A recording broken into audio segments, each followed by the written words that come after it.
It is 5:35 in the morning, and this is the beautiful park that we all slept in. No issues from the fuzz, and it was nice and warm. And we're next to a huge area where cows pasture. So all night long, can you hear that?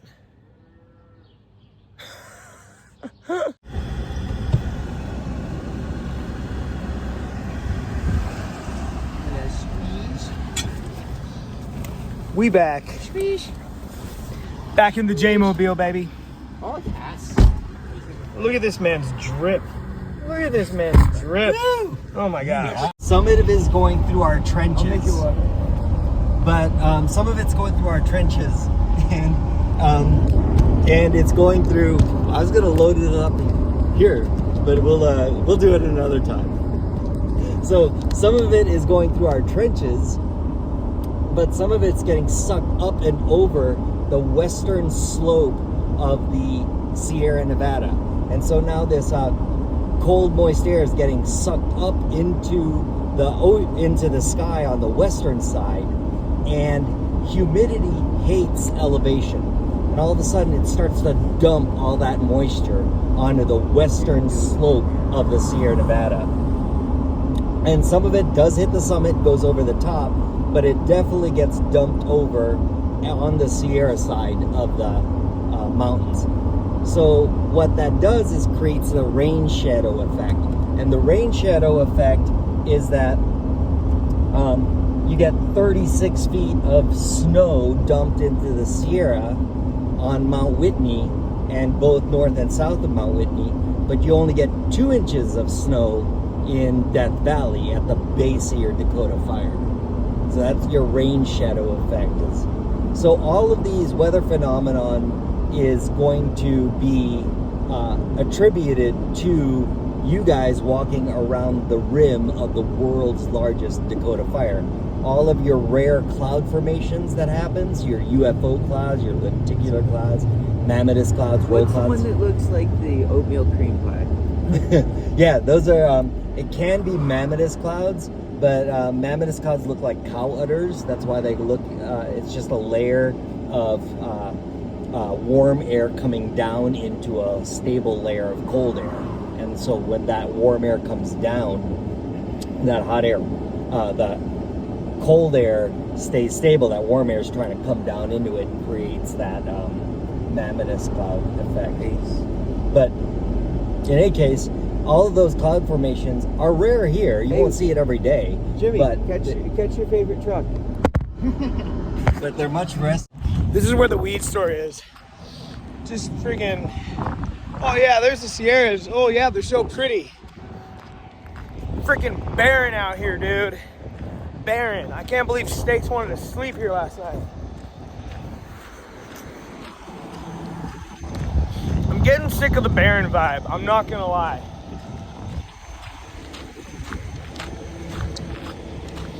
Little frozen gas station coffee. Shout out to the truck stops of the world. It was $2.99. It tastes like a Frappuccino. We're literally waiting for the weed store to open. And outside Jay's waiting here for us to drive us back to Lone Pine. Like a saint. He's ex-ski patrol, so he knows all this science stuff. We'll find out if he has a degree.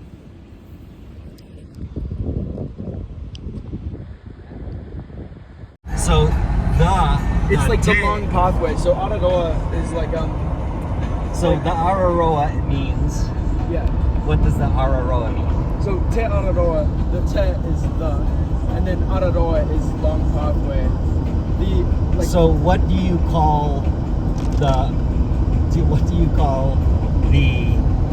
this is the Japanese internment camp, Manzanar.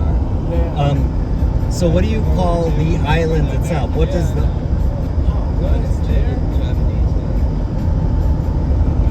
does the Maori call the New Zealand islands? Oh, they call it Aotearoa because the roa is big, basically. Okay, so the Araroa means long, or tunnel. Yeah, so Te Araroa is the Ara is pathway.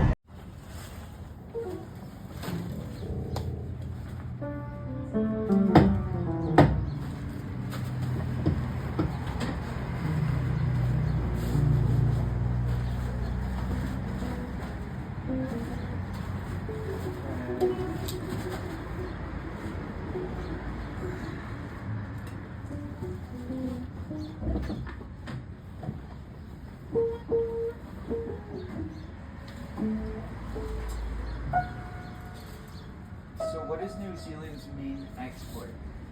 I'm not from New Zealand. Where'd you go? What's New Zealand's main export? Let me think.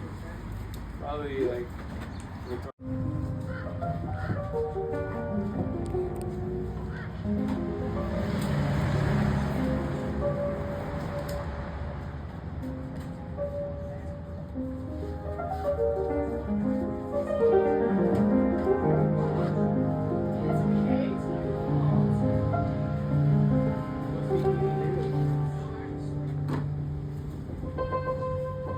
Okay, June 3rd, just left Elevation Gear Store, washed my feet. oh gosh, you got beautiful feet, man. I washed them. But Davy Crockett.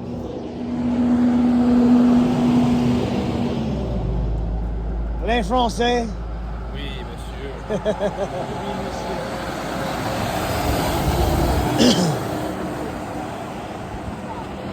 That's two shoes up there, peering in a window, doing a little window shopping. And we're going to the park, because that's where we're going to sleep. It's a beautiful night. Check that out. Nice. Nice Rosamond. Beautiful sky. It's been a very chill day. Here comes the rest of Posse. Look at him. Look at him. Jimmy saw me filming. Let's go to the park. I gotta get rolling papers at the gas station.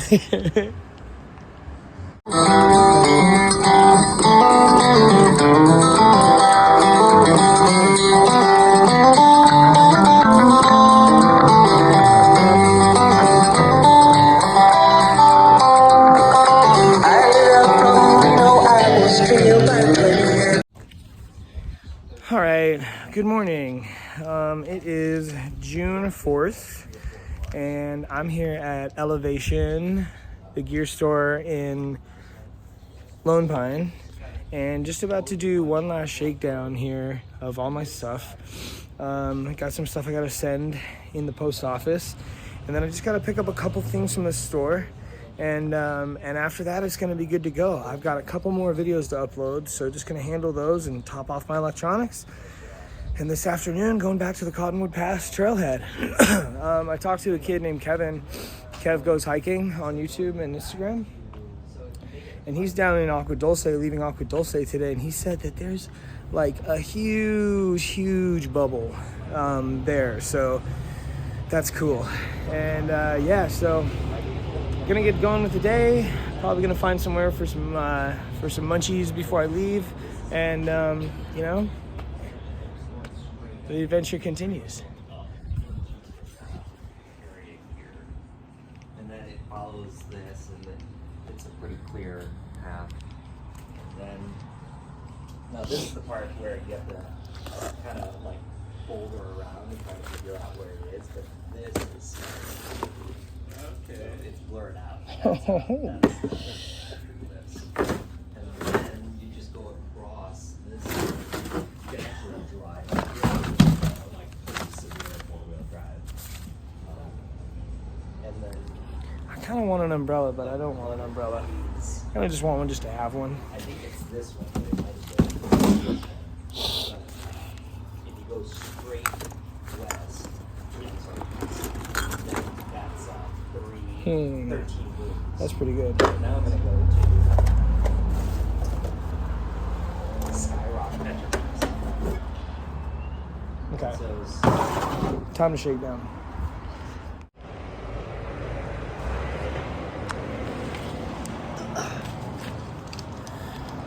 Well, chilling here at the Outfitters Elevation, and it's just me, and I just met this homie Griffin over here from Georgia.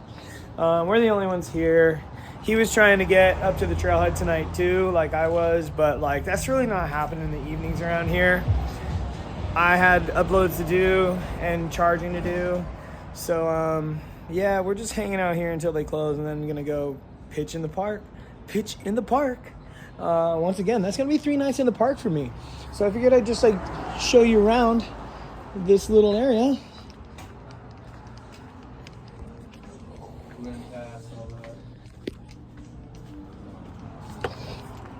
So this is the corner of Whitney Portal Road and Highway 395, and this is what Lone Pine Elevation looks like. Sick ass store in here. And then out here, this is where all the hikers hang out. So they've got this strip of power right here everyone plugs into, and then they've got a piano that kind of works, and these are all their like crampons that they rent, and air canisters that they rent as well. You got this 40% off shelf right here, and they got a clearance rack with a bunch of cool stuff on it. Nice sweaters. These are all hiker box clothes, so these are what hikers have left behind. I could actually furnish quite a wardrobe if I just snagged hiker box clothes and sent them home. Welcome through hikers. Please enjoy this patio. You may leave your bags while wandering town. Please be respectful to the hiker box. No trash or open food. Hikers get 10% off all goods in the store. Most of all, have fun. And it was drawn on. So that's cool. And these are actually my snow baskets. I paid $3.50 for them at REI. I'm leaving them here. Some peanut butter. Some almost empty fuel canisters. There's actually some razors in here, which I'd kind of like to shave my throat, but there's not really enough razors in here to do that with all my damn hair. There's some cool stuff in here. It's a pretty rotating hiker box. There's been some nifty stuff in here. I wonder who left that in there.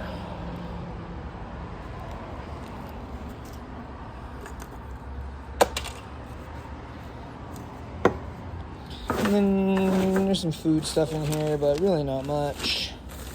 Some mystery powder, probably mashed potatoes. Yeah, those are mashed potatoes.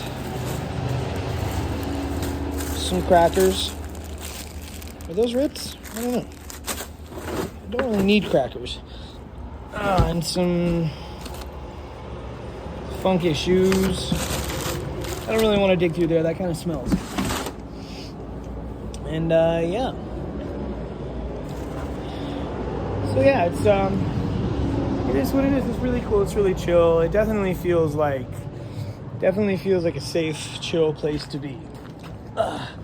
Because you got just some trees and the fence here, and the people in the shop they're just down with us. They're just like, everyone kicks it back here, smokes weed or cigarettes, drinks beer if they want to. You can pretty much do whatever you want back here. Yeah, it's been a pretty sick day today. Woke up at the park, and today was my chore day, so I had to, shake down my pack, do a quick little mini resupply, and handle some videos, and just really decompress. And something that's really hard for me is decompressing. Like, I'm sitting here right now, just killing time while a YouTube video uploads and my phone charges, and it's a little stressful to me to do this. It makes me feel like I gotta go. I'm sitting here doing nothing. I gotta go. And not because I have any kind of weird FOMO, or because I'm like I'm gonna miss something, but because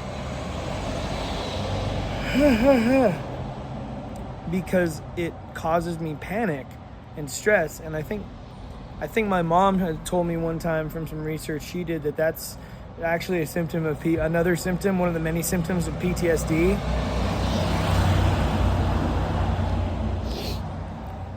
Semis on this road all day and all night. And man, as time goes by and I have more and more time to relax and chill out here on this trail, I'm just realizing all these different like symptoms of weird PTSD and such that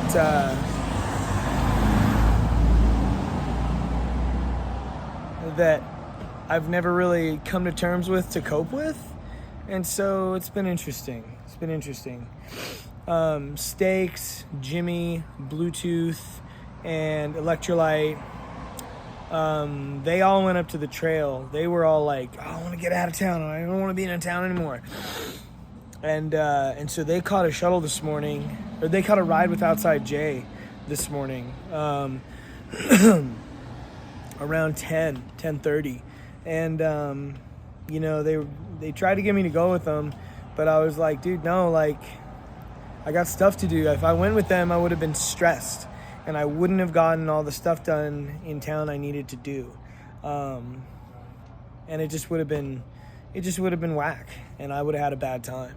So I stayed behind, and I've just been kicking it solo dolo today, really, but taking care of business at the same time, which has been important and makes me feel really good about myself, about my hike, and so yeah, it's been good. Last night in the park, once again pitched my tent. Everyone else cowboy camped, but didn't notice that in the part of the park where I pitched there was like roaches. It was near a power box, and that attracts roaches.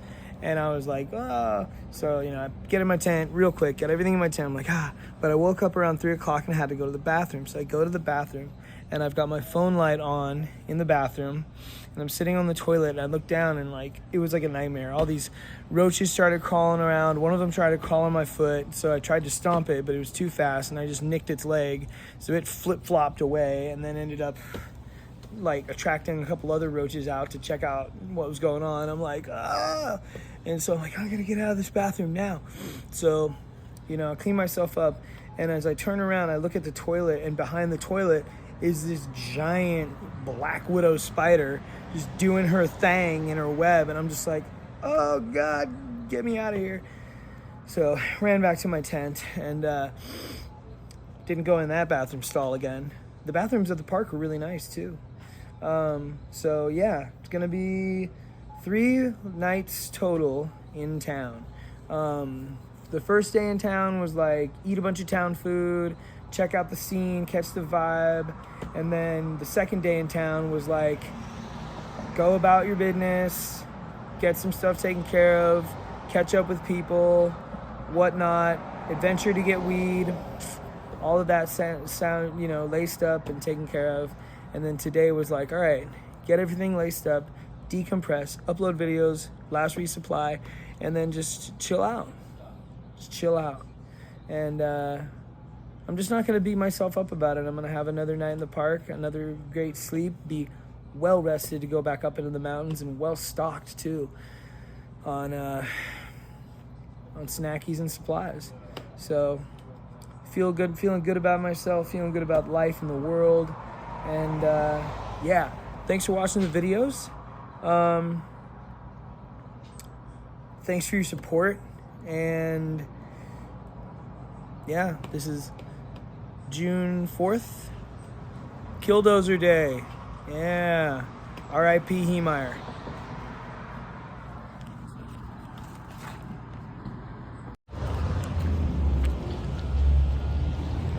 All right, 8 o'clock here in Lone Pine, and headed back over to McDonald's.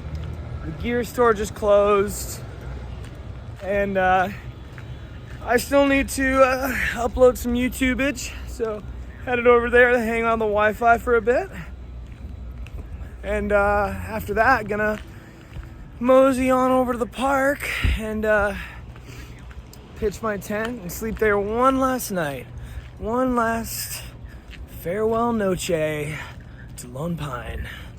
And, you know, it's just an absolutely beautiful sky, beautiful night. Mountains over there looking absolutely dramatic. Even hills to the left looking beautiful.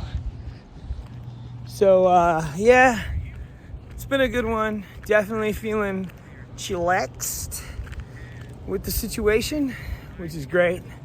And, yeah, the night continues.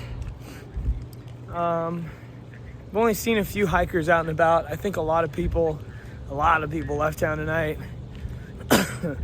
And the way that the trail bubbles work, usually when a bubble migrates, there's a bit of a lull, and then another bubble comes right after that, just like waves.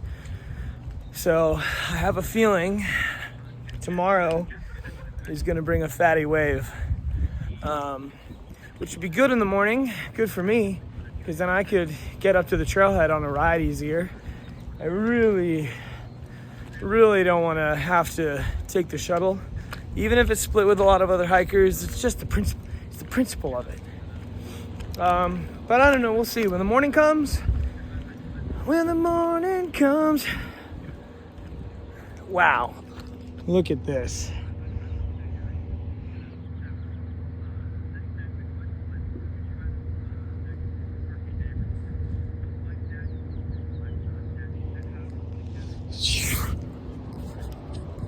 It's crazy the way they're just looming right there.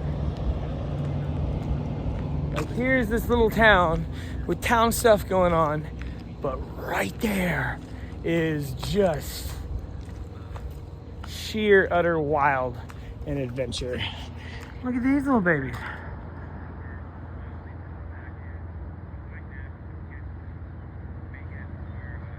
Hey there, babies.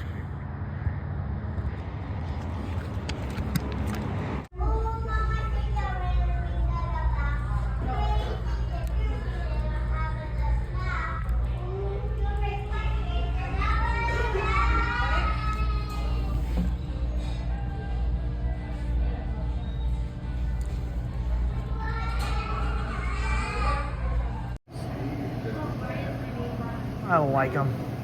It's too hot out here for IPAs, really. Is it too hot for IPAs? It's too hot out here for IPAs. Made it to Jake's Saloon in Lone Pine. I was just about to go sleep in the park, and then all of a sudden, Hello Kitty, motherfucker. Hello Kitty, motherfucker. And of course, that means beers. Okay. I only stayed for one beer with Hello Kitty. I think he's still back at the bar. That's not my vibe. But indulge for a moment there with the brother.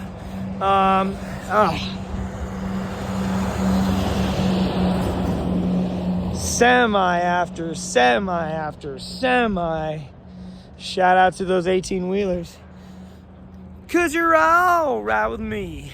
The truck driver man. Headed back to the park right now. Got some videos uploaded finally. And just, oh man.